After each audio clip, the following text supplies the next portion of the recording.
के टॉपिक का। पहला फोटो देख लीजिए आप, और जितने फेसबुक पर हैं मैं रिक्वेस्ट करता खूब शेयर करें। इवन जो यूट्यूब पे रिकॉर्डेड वीडियो देखेंगे ना, आप लोग भी खूब शेयर करिएगा, ठीक है ना।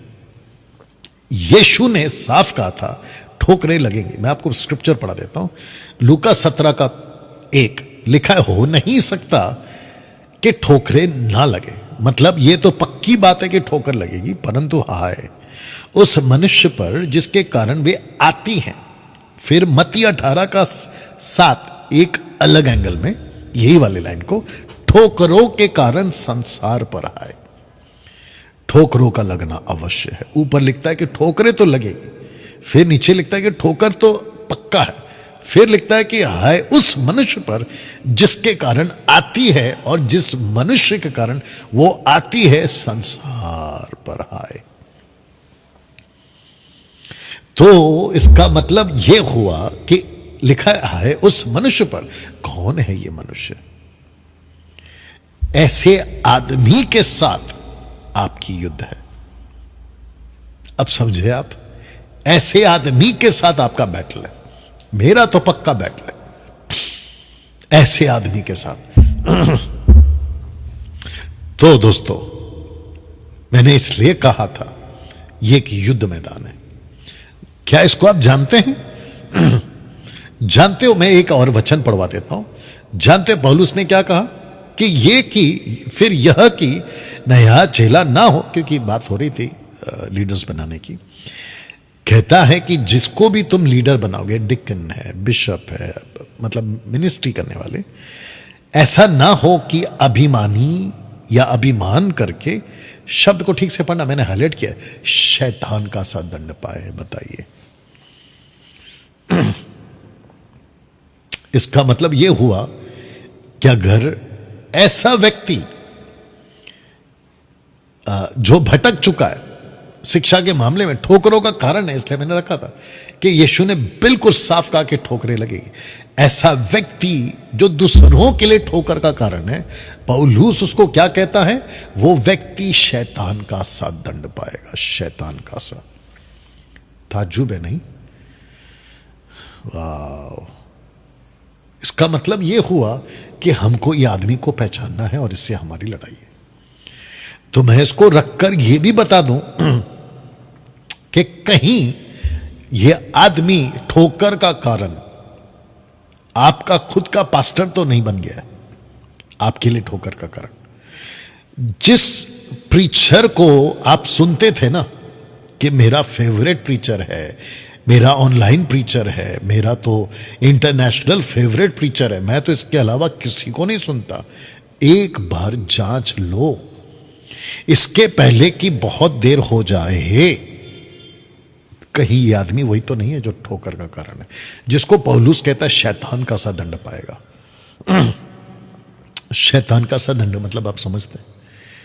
प्रकाशित वाक्य 21वां अध्याय के हिसाब से, जब सफेद सिंहासन के सामने ये लोग सब आएंगे, तो लिखा है कि 1000 साल के बाद शैतान कैद से छोड़ दिया जाएगा। एरमैगडॉन की लड़ाई का समाप्ति के बाद लुसीफर को उठा के अनंत काल के लिए आग की झील में फेंक दिया जाएगा, जिसको कहते हैं गहना, वहां फेंक दिया जाएगा। रात दिन तड़पता रहेगा। जानते हो पौलुस क्या कह रहा है? जो शिक्षा के क्षेत्र में गड़बड़ी करते हैं ना, उनको ऐसा ही दंड मिलेगा।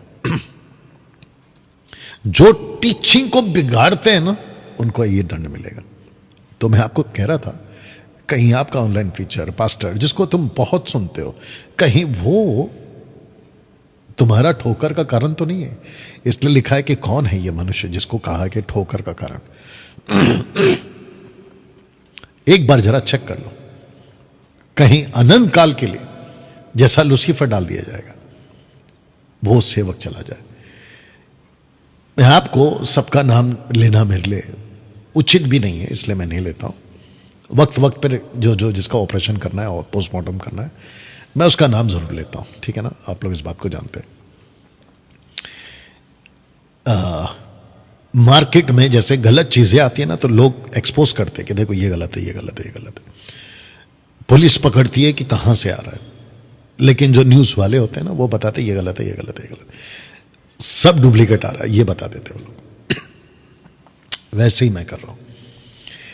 आपको जो भी पास्टर, ऑनलाइन प्रीचर, अगर आपको यह सिखा रहा, बहुत ध्यान से सुनिएगा, कि आपको आत्मा से भरना है, receive the Holi spirit, I will lay my hands upon you and you will receive the Holi spirit और अनॉइंटिंग ऑफ पावर, बस उसी पल समझ जाना कि ये वो ठोकर वाला आदमी है, वो पक्का लूसीफर की तरह नरक में जाने वाला।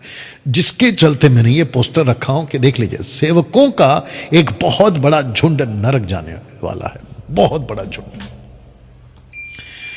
अगर आपको याद होगा मत्ती 7 का 21, 22, 23 में, हे प्रभु बोलने वाले, उनमें से बहुतों को प्रभु कह देगा कि मैं तुझे नहीं जानता, वजह मेरे पिता की इच्छा पर नहीं चले। कौन थे वो लोग? 3 तरह के ग्रुप हैं वो लोग, आश्चर्यकर्म, भविष्यवाणियां, दुष्ट आत्मा निकालने वाले। ये लोग कौन है कॉन्टेक्स्ट में? मेगा चर्च के पास्टर्स, अपोस्टल्स, प्रॉफिट्स, बड़ी बड़ी मिनिस्ट्री करने वाले, ये वो लोग हैं। ताजुब, शॉकिंग, आई नो। अगर किसी ने भी कहा तर तर तर तर तर तर आत्मा से भरो, आत्मा से भरो, ले लो ले लो ले लो ले लो, fire fire fire fire, finish, वहीं पे आपके लाइफ में धोखा आ गया। मैं आपको फिर कह देता हूं, मैं जिस बाइबल को 30 साल से पढ़ रहा हूं, मैंने एक भी जगह पे किसी को ये जो हरकत आजकल चल रही है ना, मैंने पूरे बाइबल में कभी कहीं नहीं पढ़ा। ओके, डैनियल भाई, आपको नहीं पता है, पतरस हाथ रखते थे, पवित्र आत्मा मिलता था, पौलुस हाथ रखते थे, पवित्र आत्मा मिलता था। ठीक है, थोड़ी देर के लिए मान लेते हैं, उस कॉन्सेप्ट से लेके चलते हैं। मेरा ओपन चैलेंज है, 1 लाख रुपए का इनाम दूंगा। किसी ऐसे पास्टर को आज लाके खड़ा करो और उसको कहो, डैनियल भाई ने 1 लाख रुपए का चैलेंज दिया है, उसका हाथ रख के पवित्र आत्मा दिला के बता दो। जैसे पतरस हाथ रखते थे, साफ लिखा है ना आपके, आप नहीं बोला है ना अभी, देखो पवित्र आत्मा मिला। पौलुस ने हाथ रखा, पवित्र आत्मा मिला। ऐसे लिटरली निकाल के बता दो कोई एक आदमी कि देखो उसने ये कर दिया।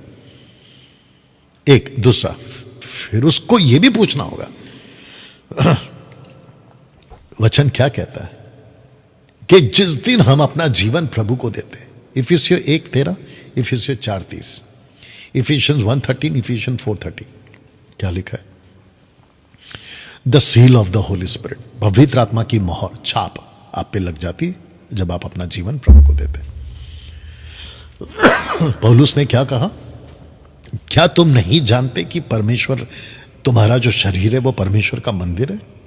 यहां नहीं रुकता ना, वो आगे क्या कहता है, अगली लाइन कहता है, क्या तुम नहीं जानते कि परमेश्वर का आत्मा तुम में वास करता है? दूसरा कुरिन्थियों 6वां अध्याय वचन 15, 16, 17 अगर आप पढ़ोगे, क्या लिखा है? मैं उनमें चलूंगा, मैं उनमें फिरूंगा, मैं उनमें बसूंगा, वो मेरे लोग, मैं उनका। नहीं बोला है? कौन सी दुनिया में जी रहे हैं आप लोग, और कौन सी मसीहत को लेके चल रहे, और कौन से पास्टर की टीचिंग को लेके चल रहे जो ये सिखाता है कि आपको भरना है, थर थर थर थर थर थर थर, शेकिंग, बॉडी शेकिंग, क्लैपिंग, चीखना, चिल्लाना, लाफिंग स्पिरिट, वॉमिटिंग स्पिरिट, लोटपोट जमीन पे इधर उधर होना। एक आदमी आता है, एक कोई गुजरात का वीडियो मुझे भेजा था किसी ने, कोई दिल्ली का पास्टर था। अभी हमारी जो टीम आई थी तब देख रहा था मैं, वो लोगों को, पास्टरों को एक कमरे में बिठा दिया, कुछ 15-20 पास्टर लोग थे, और सब चीख रहे हैं, चिल्ला रहे हैं, चीख रहे हैं, रबा रबा रबा रबा रबा रबा। ए भाई, ये गलत स्पिरिट है। और वो जो दिल्ली वाला है ना, जो भी उसका नाम भूल गया मैं, सब बकवास है। ये जो तमाशा तुम अभी कर रहे थे ना उस वीडियो में उसके पहले उनके साथ में कोई और करके गया है, तो वो जब कर रहा था उसके साथ में, वो भी तो वही बोल रहा था ना, आत्मा ले लो, आत्मा ले लो, धड़ धड़ धड़ धड़ धड़ धड़। वो क्या कर रहा था फिर? और अगर आपको तब आत्मा मिल गया, तो फिर अभी ये दिल्ली वाला आके फिर आपके साथ क्या करके गया? तो सही कौन है, तुम या वो? आपको तब क्या मिला था? अगर वो तब आत्मा था तो फिर अभी क्या मिल रहा है, और अगर तब आत्मा नहीं था तो फिर अभी ये कौन सा आत्मा है? और मैं आपको तीसरा बता दूं कि जब ये दिल्ली वाला चला गया होगा, अभी तो खैर चला भी हो गया, 1-2 महीना हो गया, वापस कोई और आएगा, तुम उसके हाथ से भी उसका भी हाथ अपने सर पे रखवा लोगे कि प्रार्थना कर दो, मुझे आत्मा दे दो। मैं समझता हूं कि जितने भी गॉस्पल सिंगर्स हैं ना, इन सबको ये अक्ल आनी चाहिए। क्योंकि जब मैं गीत गाता था वर्शिप के टाइम पे, तो हम भी यही गाते थे, आत्मा उतर रहा है, आत्मा से भर जाओ, आत्मा से छू लो, परमेश्वर का स्वागत कर दो, अग्नि भेज दो, उंडेल रहा है। टोटल बकवास। अच्छा, मैं कल किसी से बात कर रहा था तो मैंने उनको यह समझाया, मैंने कहा कि मैं मंडे को आपसे बात करूंगा, शायद वो अभी देख भी रहे होंगे। उनकी बात करते करते मैंने उनको एक जगह पे करेक्शन किया। उन्होंने कहा कि नए लोगों को करना चाहिए या नए लोगों को कहना गाना चाहिए कि आत्मा दे दो। मैंने उनको कहा कि सर, नए लोगों को भी ये गीत नहीं गाना है, नए लोगों पर भी, न्यू कमर्स जिसको कहते हैं ना, चर्च में अभी अभी आ गए, उनको तक को भी ये नहीं करना है कि आत्मा से भर दे। बताए क्यों? अगर उस नए व्यक्ति ने, दास दासी, लड़का लड़की जो भी हो, थर्ड जेंडर, अगर उसने कहा कि मैं यीशु को अपने मुंह से कबूल करता, मन से विश्वास करता, वो मेरा प्रभु है, पवित्र आत्मा उसी दिन मिल जाता है, उसी वक्त मिल जाता है। मेरे को लगता है कि ये लाइन बोलनी चाहिए किसी पास्टर में, इंटरनेशनल या नेशनल, कहीं का भी हो, भारत के और विश्व के किसी भी कोने का, Africa, America, Europe, China country, Korea country, कहीं का भी हो, किसी के हाथ में इतना दम नहीं है या पावर नहीं है कि वो अपना हाथ रखे और लोगों को पवित्र आत्मा दे दे। ये ढोकलेबाजी है, पूरी तरह से फेक है। ये एक बहुत बड़ा स्कैंडल है। ये लोगों को धोखे में रखा जाता है। आपको कैसे मालूम डैनियल भाई? अरे भाई, 20 साल ये तमाशा देख चुका हूं। अफ्रीका से, अमेरिका से, पता नहीं कहां कहां से आते थे। मुंबई की बात कर रहा हूं, बड़ी बड़ी कन्वेंशन और बड़े बड़े सेमिनार में ये तमाशा देख चुके हैं। लोग नीचे गिरते हैं, लोटपोट होते हैं, चीखते चिल्लाते हैं, 1-2 घंटे तक अनकॉन्शियस रहते हैं, फिर उसके बाद में वही पुरानी जिंदगी शुरू। फिर अगली मीटिंग होती है, फिर वहां यही तमाशा, फिर तीसरी वहीं यही तमाशा। ये तमाशा चलते रहता है, आज भी चल रहा है। अच्छा, कुछ लोग कहते हैं कि डैनियल भाई, आपको नहीं पता है कि मेरा जो पास्टर है ना, वो बहुत पावरफुल है। मैं वापस कह देता हूं, ढोकलेबाजी है सब, ऐसा कुछ नहीं होता है। डैनियल भाई आपको प्रूफ कर देंगे, तुम कितना भी प्रूफ करो, मैं तुमको 5 मिनट में प्रूफ कर दूंगा कि तुम्हारा जो भी करा तुमने हरकत, वो बकवास है, बिब्लिकल नहीं है। ये आपको समझना होगा। तो जिसके चलते ऐसे लोग, जिसको पौलुस कहता है कि शैतान का साथ दंड पाएगा, देख लीजिए, मैंने तब जाकर कहा कि एक बहुत बड़ा ग्रुप फंस जाएगा।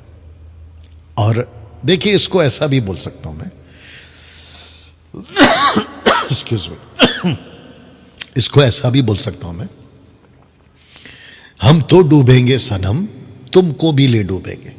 मैं तो नरक जाऊंगा, तुमको भी ले जाऊंगा। मैंने 2-3 हफ्ते पहले जब मैं वीडियो बना रहा था तो मैंने बिल्कुल साफ कहा था, ये ट्रांसफॉर्म्ड अपोस्टल्स है। ट्रांसफॉर्म्ड मतलब रूप बदल के आए हुए लोग। जैसे पौलुस कहता है ना, अगर उसका लेखक पौलुस है, जो कि मैं मानता हूं, इब्रानियों का 13:2 में कहता है कि अनजाने में कितने लोगों ने बहुनाई करते करते, हॉस्पिटैलिटी करते करते अनजाने स्वर्गदूतों की सेवा कर दी। वैसे ही लोगों को नहीं पता चलता है कि भाई ये कौन है, सदम और गमोरा। लूत के घर में 2 स्वर्गदूत आए थे, बात साफ लिखा है, लेकिन वो कहते हैं कि 2 पुरुष आए हैं, उसको बाहर भेजो। नहीं समझ में आता। ये ट्रांसफॉर्म्ड अपोस्टल्स है, ट्रांसफॉर्म्ड पास्टर्स है, ट्रांसफॉर्म्ड बाइबल टीचर्स हैं, ऑनलाइन प्रीचर्स हैं। आप फंस जाते हैं इनके चक्कर में। कैसे पहचाने? सिंपल है, मत्ती 7:16, जीसस ने बिल्कुल साफ कहा, पेड़ की पहचान फल से, मतलब उनकी टीचिंग से। आप लोग, बहुत लोग मुझे, आप लोग सुनते हैं, डैनियल राज को फॉलो करते हैं, कई लोग कहते हैं हम डैनियल राज को सुनते हैं।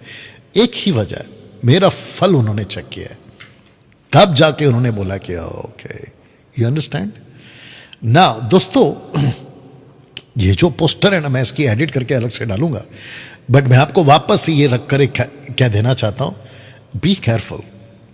देखिए क्या होता है ना, मूर्ति पूजा से आप बाहर निकलते हो, नशे की लत से आप बाहर निकलते हो, पाप की जिंदगी से आप बाहर निकलते हो, आपका मन प्रभु बदलता है, पवित्र आत्मा आपको कन्विक्ट करके आपको अंदर लेकर आता है और फिर प्रभु कहता है कि भाई अब तुमको मैंने पाप से तो छुड़ा लिया, सब कुछ छोड़ के त्याग के, रिश्तेदारों से आप लड़ते हो अपने विश्वास के लिए, फेथ के लिए जिसको कहूँगा मैं, आप अपने दोस्तों से लड़ जाते हो, ऑफिस में लड़ जाते हो, आपके सोसाइटी में लड़ जाते हो, पता नहीं गांव में, आप सबको चैलेंज करते हो कि मैं यीशु को नहीं छोड़ूं।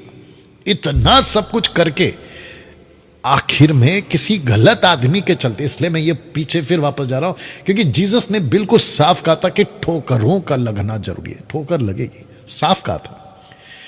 इतना सब कुछ त्याग कर, इतना सब कुछ पूरा क्लियर करके आप एक आदमी के ठोकर की वजह से आप अपना अनंत काल का जीवन नरक में क्यों बिताना चाहते हो? कुछ लोग ऐसे ही बोलते हैं मेरे बारे में, मत सुनो डैनियल राज को, यही तो ट्रैप है शैतान का, यही तो ट्रैप है शैतान का। वो एक मिनिस्ट्री है कंचन मित्तल मिनिस्ट्री, दुष्ट आत्मा, डैनियल राज को मत सुनो, अन्य भाषा के ऊपर कुछ तो वीडियो आया था कुछ 1.5-2 साल पहले, मार्केट में यही तो चल रहा है। मध्य आकाश की जो दुनिया, इस पृथ्वी की जो दुनिया और नीचे की जो हेडीज है ना, ये तीनों की तीनों दुनिया की अंधकार की ताकतें मिलकर मुझ जैसे 10 टक्काओं को मत सुनो मत सुनो मत सुनो, यही तो प्रोपागेंडा चला के रखा है। मेरे को बहुत लोग कहते हैं कि डैनियल भाई आपके नाम से अनाउंसमेंट होता है चर्चों में कि डैनियल राज की वीडियो मत देखो। बताओ क्या दहशत है। इसलिए ये सुनने का अभी रखूंगा मैं, जिसके कान है वो सुन ले कि आत्मा कलीसियाओं से क्या कहती है। इसका मतलब यह है कि आत्मा बात नहीं करेगी, मुझ जैसे लोग ही बात करेंगे। और यही लूसीफर कहता है मत सुनो डैनियल राज को। क्यों? क्योंकि आत्मा से भरा व्यक्ति है, पवित्र आत्मा की आवाज है। बैठ के सोचो ना। अच्छा, अगर किसी ने आपको कहा अगर सुन लोगे तो फंस जाओगे, ये भी तो पॉसिबल है ना कि अगर सुन लोगे तो बच जाओगे। कहीं ये भी तो पॉसिबल है ना कि जो तुम जहां अभी जा रहे हो तुम वहां पहले से फंस गए हो, मैं तुमको वहां से बाहर निकालने वाला प्रचार कर रहा हूं। ये भी तो हो सकता है ना। देख लो ना, एक बार चेक कर लो क्या फर्क है। आपके पास में जो आपकी लैंग्वेज की बाइबल है, इंग्लिश है, मराठी है, हिंदी है, पता नहीं दुनिया भर की आपके पास में लैंग्वेजेस होंगे, उसमें चेक कर लो ना जो आप तुम पढ़ते हो कंफर्टेबली। चेक करो ना, टैली करो, आपके लोकल पास्टर को टैली करो, मेरे को टैली करो, चेक करो कि कौन सही है कौन गलत है। क्या फर्क पड़ता है। एक हवा चला दी है कुछ 2-3 सालों से, एक हवा चला दी है, मत सुनो डैनियल राज को, मत सुनो। अरे भाई, अगर दम में बैठ के, अच्छा ये लोग क्या कहते हैं पता है, ये पास्टर लोग जो अनाउंसमेंट करते हैं कहते हैं कि अपने चर्च को मत सुनो। मेरे को अच्छे से पता है ये लोग खुद बैठ के मेरे को सुनते हैं। उनको कहते मत सुनो, ये खुद बैठ के सुनते हैं। और कई लोगों ने तो अपनी टीचिंग तक सुधारी है मुझे सुन सुन के। एनीवे, या